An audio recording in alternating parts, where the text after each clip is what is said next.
Magandang umaga po, Luzon, Visayas, Mindanao, kung saan kayong panig ng mundo po. Welcome back dito sa aking munting channel po, 29, Samuel Soriano 29 TV po. Ayan. Magandang umaga po sa lahat ng aking mga subscriber. Kung saan kayong panig ng mundo po, thank you so much po sa lahat ng aking mga subscriber po. Yun namang hindi pa po nakapag-subscribe at gusto ang ganito mga topic about coins ang ating pinag-uusapan, siniselling natin kung magkano talaga ang kanilang mga presyo po. Ayan, kung gusto nyo po ng mga ganito, makikisuyo lang po sana. Pakipindot naman po ang subscribe button, share and like para ma-update po kayo sa mga latest ko pang gagawin mga video po. Ayan. Ang pag-uusapan po naman natin ngayon ay ang aking diniscuss na small type na 2 pesos nyog. Ayan. Ayan po ang aking 2 pesos nyog po na small type po ito, maliit. Kasi po may lumabas na 2 pesos nito na malaki. Ayan. Ayan po ang kanyang year. Makikita nyo po, kukos na si pera po at saka 2 pesos at saka 1 nyog. Ganun pa rin po. Katulad ng walang pinagkaiba doon sa ating malaking 2 pesos. Ayan po. Makikita nyo po ang isang imahe ng isang lalaki po, nakaharap po sa kaliwang bahagi po, doon sa malapit na kanyang baba po, nababasa nyo po, Andres Bonifacio at saka year 1992 po.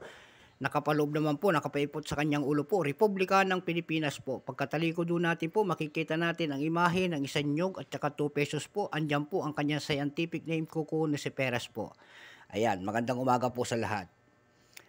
Ayan, bago tayo magsimula, kikilalanin muna natin siya. Siyempre, issue, Philippines po, period, Republic, 1946, up to date po, type, it's standard circulation coins years, 1991 hanggang 1994. Value, 2 pesos po, currency, piso, 1967, up to date po. Composition po nito, stainless steel. Saan yung magnet? Ang mga magnet po, ayan, sabi ko na nga ba magnetic po. Dikit siya sa magnet natin, ayan. Dumikit siya sa ating magnet. Ayan, composition po nito ay stainless steel. May bigat po itong 5 grams, may haba po itong 23.5 mm, may kapal po itong 1.8 mm.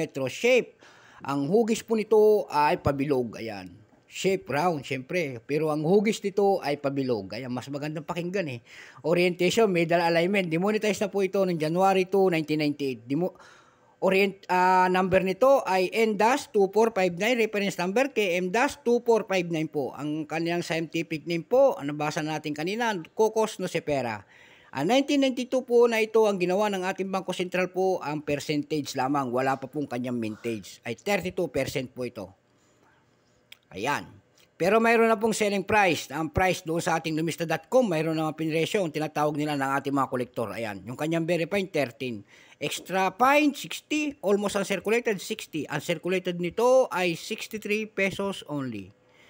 Dako naman tayo doon sa kanyang selling price sa ating mga platform. Doon sa ating lumista.com po, may nagbebenta na nito ng $4.99.